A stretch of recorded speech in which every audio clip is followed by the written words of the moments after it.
What would you do if you had just weeks to live? Most people would spend their final days with loved ones, making peace, saying goodbye.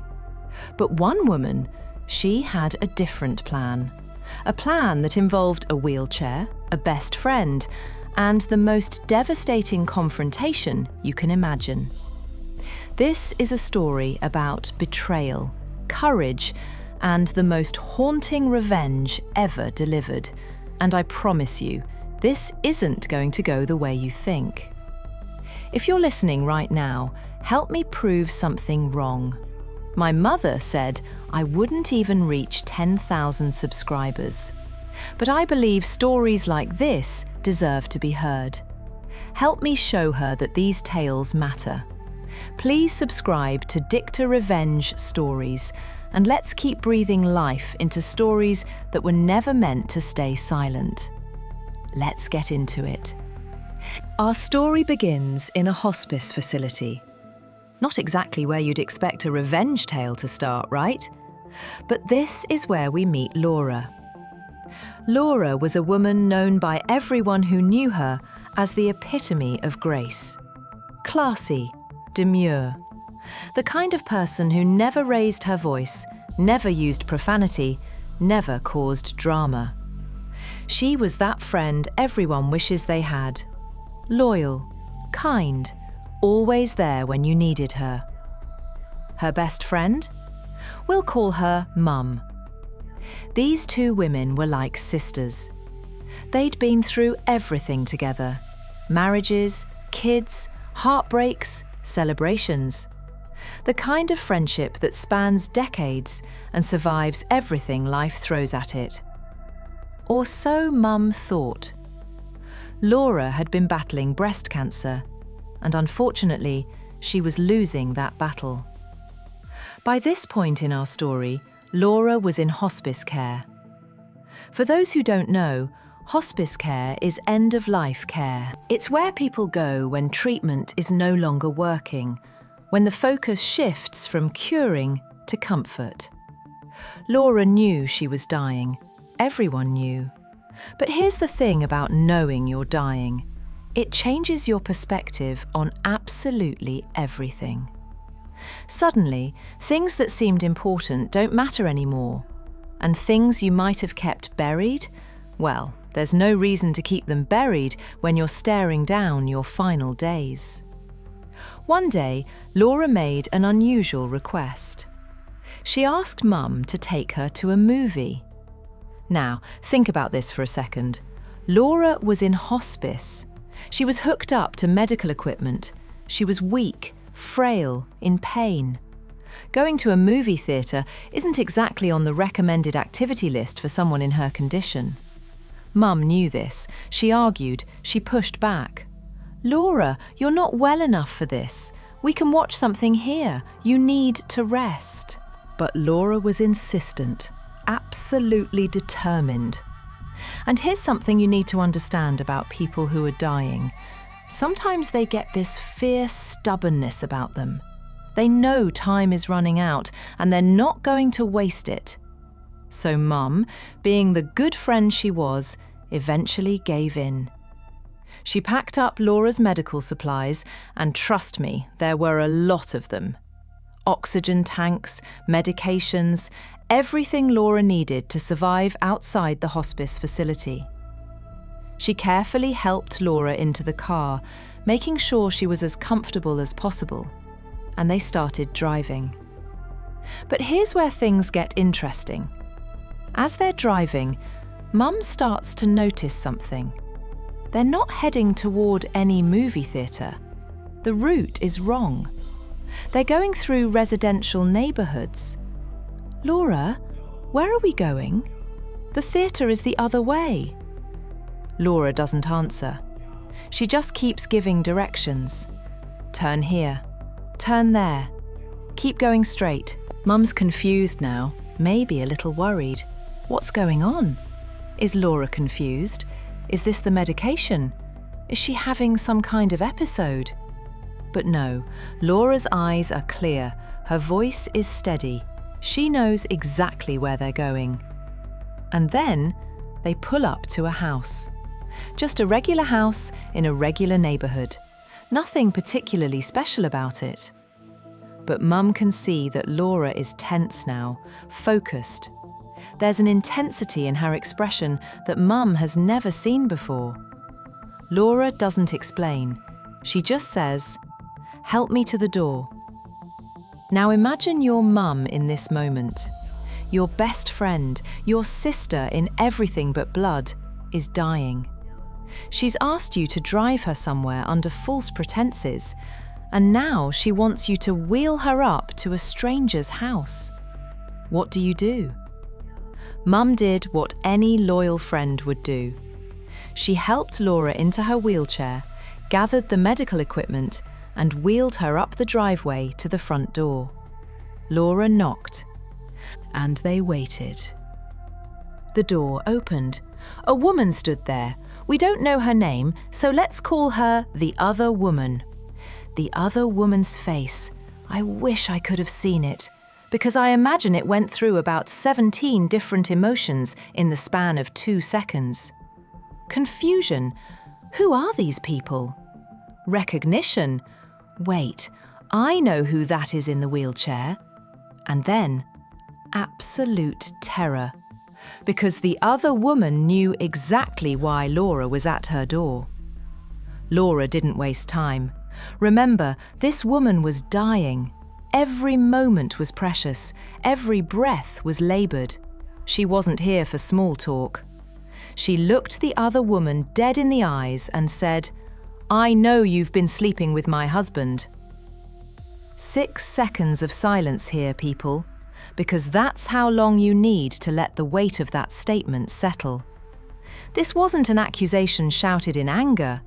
This wasn't a dramatic confrontation filled with tears and screaming.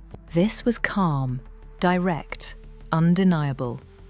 Laura continued, "I hope you feel good about screwing him while I'm dying."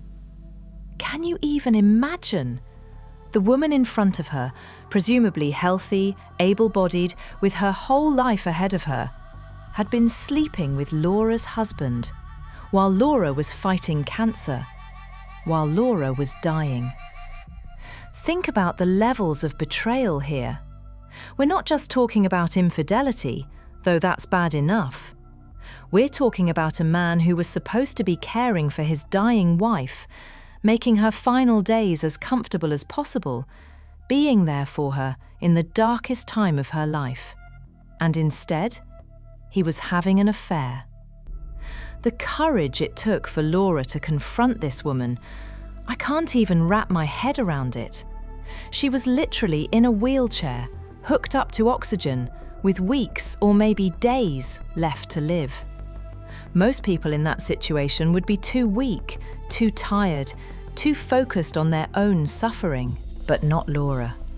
Laura had one more thing to say, the final blow, the ultimate revenge. She leaned forward slightly and said, "I'll be back to haunt you, Beach." And then they left, just like that. Laura had Mum turn the wheelchair around, and they went back to the car, packed up the medical equipment, and drove away. The other woman just stood there in her doorway, speechless. Now here's what makes this moment even more powerful. Mum was absolutely shocked. Not just by what had happened, the confrontation itself, but by what Laura had revealed. Laura had never told Mum about the affair, never mentioned it, never complained about her husband, never asked for advice or support. These women were like sisters. They shared everything. And yet Laura had carried this betrayal completely alone, through some of the darkest days of her life. Why? Maybe she was embarrassed. Maybe she thought it would burden Mum. Maybe she was in denial, hoping the affair would end on its own. Or maybe Laura knew exactly what she was going to do, and she didn't want anyone trying to talk her out of it. Because here's the thing about Laura.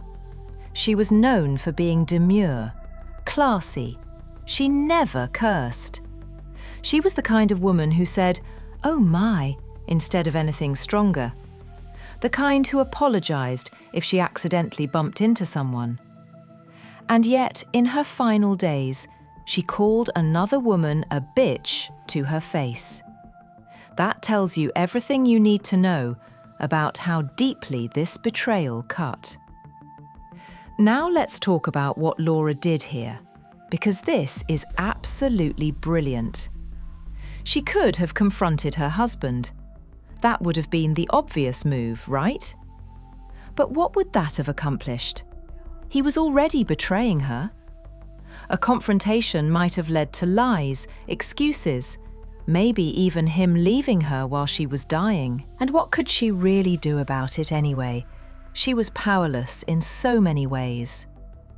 But the other woman, she had power over the other woman.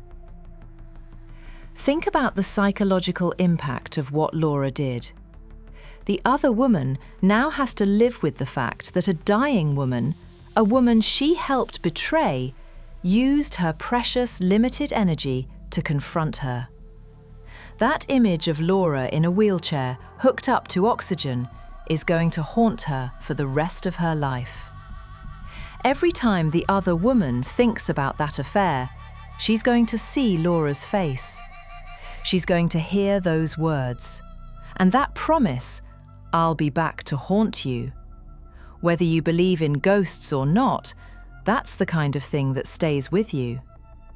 Every strange noise at night, every coincidence, every moment of guilt. The other woman is going to wonder. Laura took away the other woman's peace of mind forever. That's not petty revenge. That's psychological warfare of the highest order. And the beauty of it? It required almost no effort. No elaborate schemes, no destruction of property, no legal battles. Just the truth, delivered directly at the perfect moment. But here's what really gets me about this story. Laura didn't do this for closure. She was dying. She was beyond needing closure. She did this to make sure there were consequences. To make sure the other woman didn't just get to move on with her life without facing what she'd done. How many of us have been betrayed and just let it go, taken the high road, stayed silent because confrontation feels too hard or pointless? Laura was literally dying, and she still found the strength to stand up for herself. Or, well, sit up for herself in a wheelchair. You know what I mean. That's not revenge. That's justice. That's dignity. That's refusing to be a silent victim, even when you're at your most vulnerable. So what happened after? Well, we know Laura returned to hospice. She'd said what she needed to say. She'd done what she needed to do. And sadly, as we know, she passed away not long after. But before we talk about the aftermath, let's talk about what was going through everyone's minds. First, Mum. Imagine being Mum in this situation. Your best friend, your sister in all but blood, just revealed a devastating betrayal that she'd been carrying alone. And she did it in the most dramatic way possible, by confronting the other woman in person while dying of cancer. Mum said that Laura had never told her about the affair until that moment in the car on the way to confront the other woman. Think about what that means. Laura went through her cancer diagnosis alone with this knowledge, through chemotherapy, through the pain, the sickness, the fear. And the whole time, the person who should have been supporting her, her husband, was betraying her. How many nights did Laura lie awake knowing this? How many times did her husband come home from seeing the other woman and kiss Laura goodnight? How many times did the other woman maybe even ask how his poor wife was doing? The layers of deception here are staggering, and Mum had no idea. She probably replayed every conversation, every moment, looking for signs she'd missed. The guilt of not knowing, not being there for her friend in that specific pain, that has to weigh on you. But here's the thing. Laura didn't want Mum to know. Laura made that choice. Maybe she was protecting her friend from the burden. Maybe she didn't want pity. Maybe she was just trying to maintain some sense of normalcy in her life while everything else was falling apart. We'll never know. We'll never know. Now let's talk about the husband. We don't know his reaction when he found out what Laura had done. Did the other woman call him immediately, panicking? Did Laura confront him when she got back? Did he even care? Here's a man who was having an affair while his wife was dying.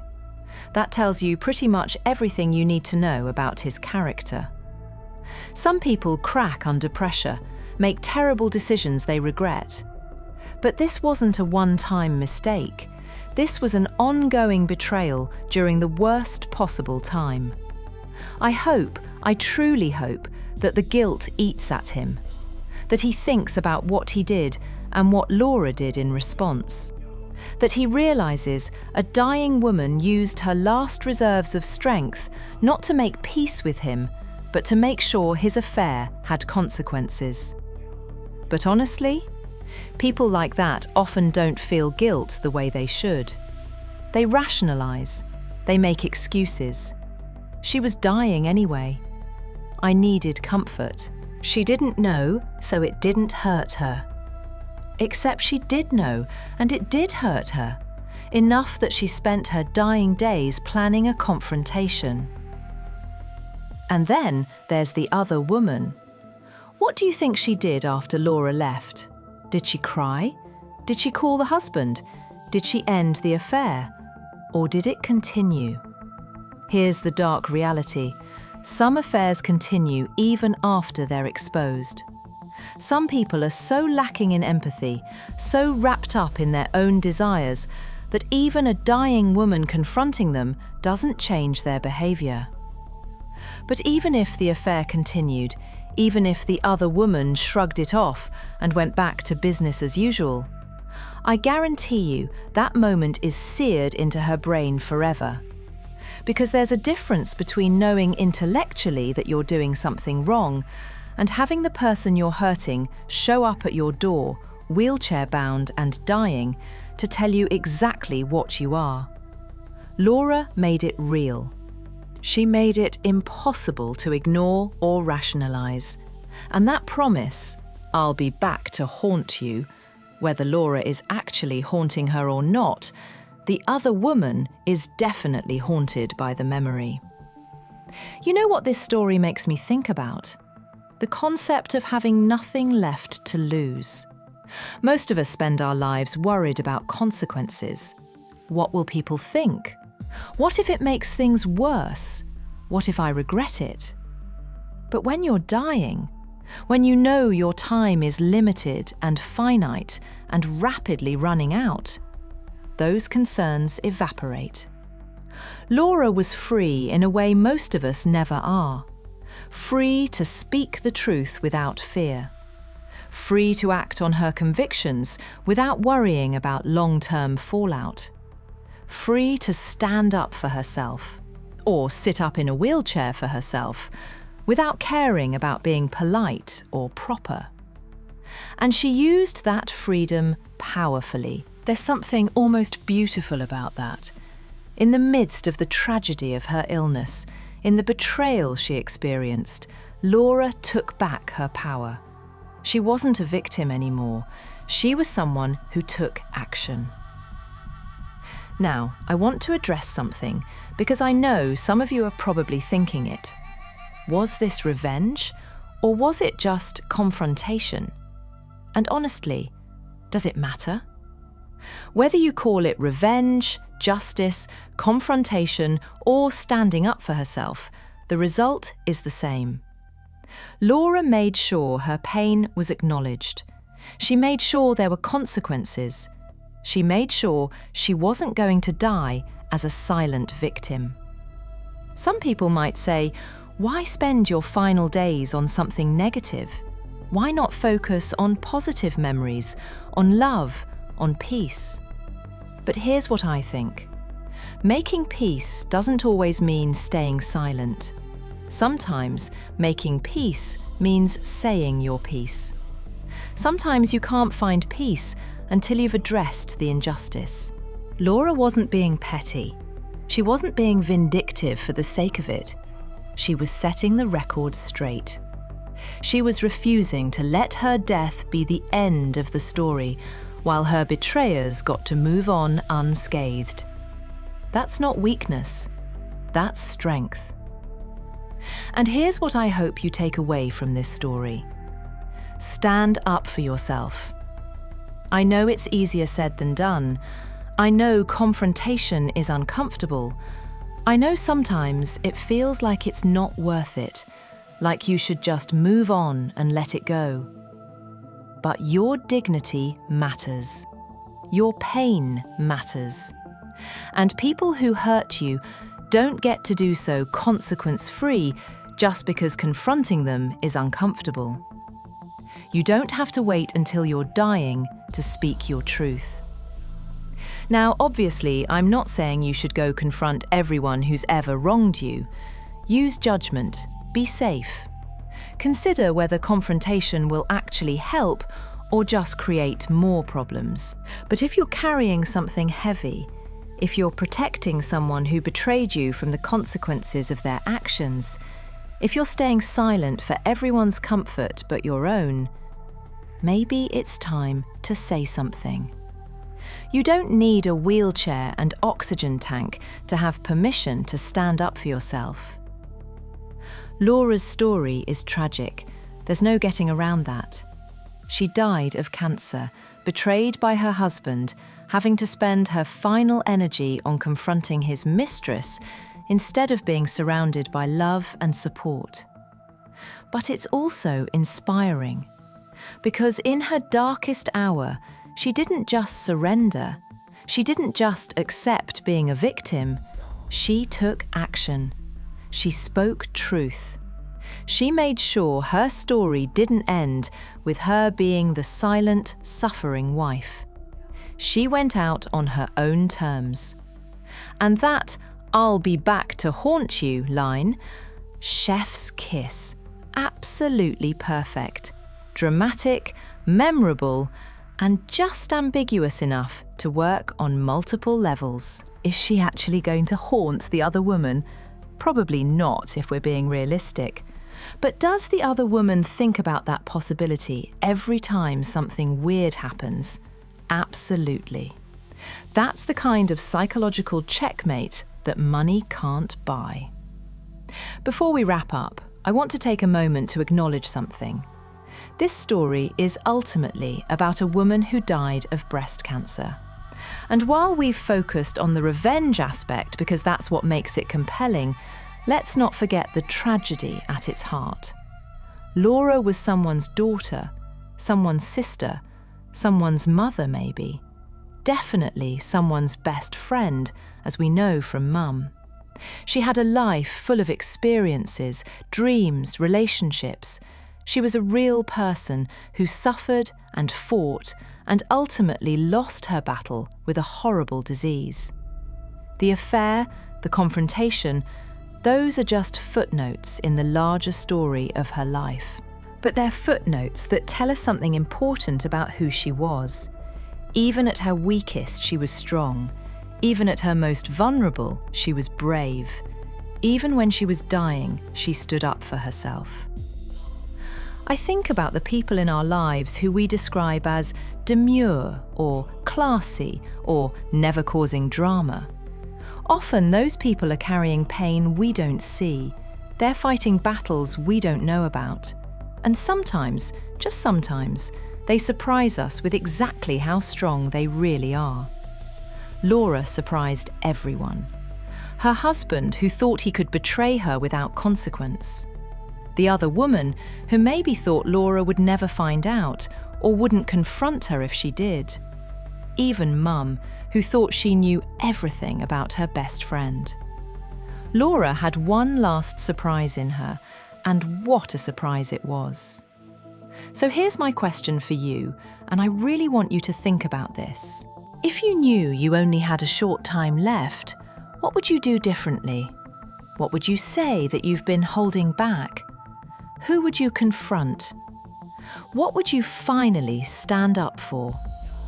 And then the harder question, why are you waiting? I'm not saying you should blow up your life or start confrontations left and right, but maybe there's something you need to say, someone you need to set a boundary with, some truth you need to speak. Do it.